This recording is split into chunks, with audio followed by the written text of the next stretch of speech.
নমস্কার বন্ধুরা, আমি টিটু টিটুস কিচেনে সবাইকে স্বাগত। আশা করি আজকের ভিডিওটা আপনাদের খুবই ভালো লাগবে। যারা স্বাস্থ্য সচেতন বা যারা তেল অথবা আটা ময়দা খান না, তারা কিন্তু এই ব্রেকফাস্টটা খেতেই পারেন। আজকে আমি আপনাদের সাথে রাইস নুডলসের ইডলি কীভাবে বাড়িতেই চটপট তৈরি করবেন সেই রেসিপিটা শেয়ার করব। যদি আজকের ভিডিওটা আপনাদের ভালো লাগে তাহলে একটা লাইক, শেয়ার, চ্যানেলটি সাবস্ক্রাইব করে পাশে থাকা বেল আইকনটি প্রেস করে দিন। যখনই কোনো নতুন ভিডিও আপলোড করব তার ইনস্ট্যান্ট নোটিফিকেশান সবার আগে আপনার কাছে পৌঁছবে। আসুন দেখে নেওয়া যাক আজকে রাইস নুডলস ইডলি করতে আমি এখানে প্রথমেই একটা বোলের ভেতরে একটা ছোট গাজরকে কুচিয়ে রেখেছি। এবার 2 টেবিল স্পুন ক্যাবেজকে কুচিয়ে দিয়ে দিলাম, আর কিছুটা ব্রোকলি দিচ্ছি, অল্প একটু কাঁচা লঙ্কা কুচি দিলাম, আর খানিকটা ধনেপাতা কুচি দিচ্ছি। আর এখানে বাজার থেকে কেনা দইয়ের প্যাকেট নিয়েছি, এখানে আমি 100 গ্রাম ব্যবহার করব। আপনারা চাইলে ঘরে পাতা দইও দিয়ে এটা করা যায়। এখানে দিচ্ছি হাফ টিস্পুন গোলমরিচের গুঁড়ো, half teaspoon red chilli flakes, স্বাদ অনুযায়ী নুন দিয়ে দিলাম। একটা স্পুনের সাহায্যে সমস্ত উপকরণগুলোকে আমি দইয়ের ভেতরে দিয়েছি, সেটাকে ভালো করে আগে মেখে নেব।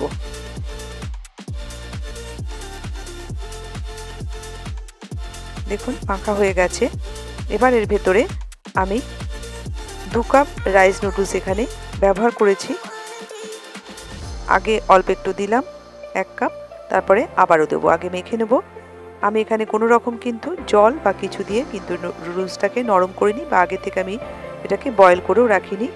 আমার ইনস্টাগ্রাম আইডি টিটু, আপনারা ইনস্টাগ্রামেও ফলো করতে পারেন। এবার স্পুনের সাহায্যে আমি মেখে নেব।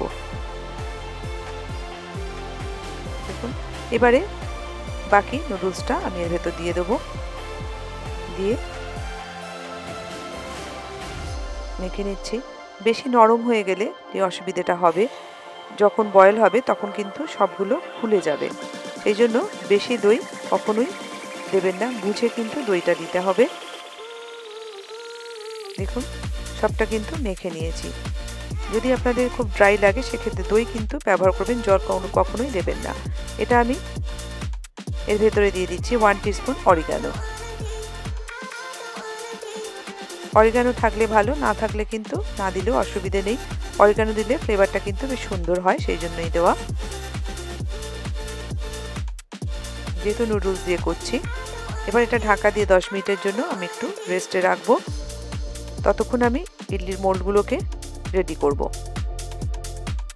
প্রত্যেকটা মোল্ডেই আমি অল্প অল্প করে অয়েল ব্রাশ করছি, যাতে ইজিলি এটা খুলে যায় ইডলিগুলো।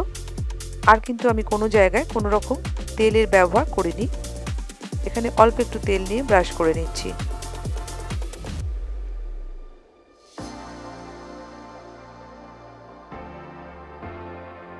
এই ইডলিটা কিন্তু খেতে খুবই সুন্দর লাগে।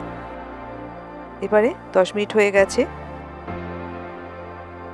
এবার অল্প অল্প করে নিয়ে এই মোল্ডের ভেতরে আমি দিয়ে দেবো। একটু শেপটা ঠিক করে দিতে হবে।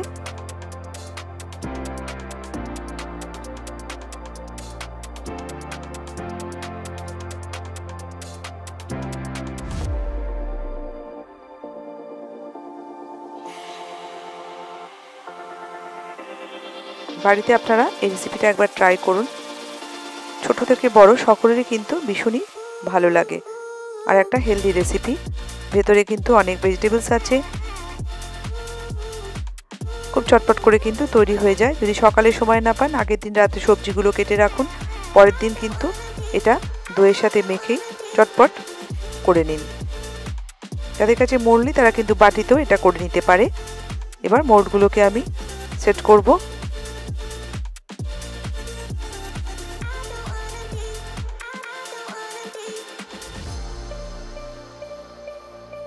এবার এটা বয়েল করার জন্য আমি ইডলি স্ট্যান্ডের ভেতর স্টিমারে দিয়ে দেবো স্ট্যান্ডটা।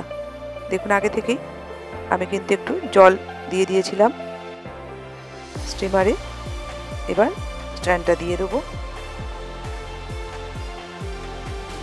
ঢাকা দিয়ে দিচ্ছি। ঢাকা দিয়ে মিডিয়াম ফ্লেমে এটা 15 মিনিটের জন্য আমি স্টিম করব। আপনারা চাইলে 10 মিনিট পর একবার দেখে নিতে পারেন। দেখুন আমার কিন্তু এটা ঠিক 15 মিনিট পর দেখছি একদম সফট হয়ে গেছে, আর দরকার নেই।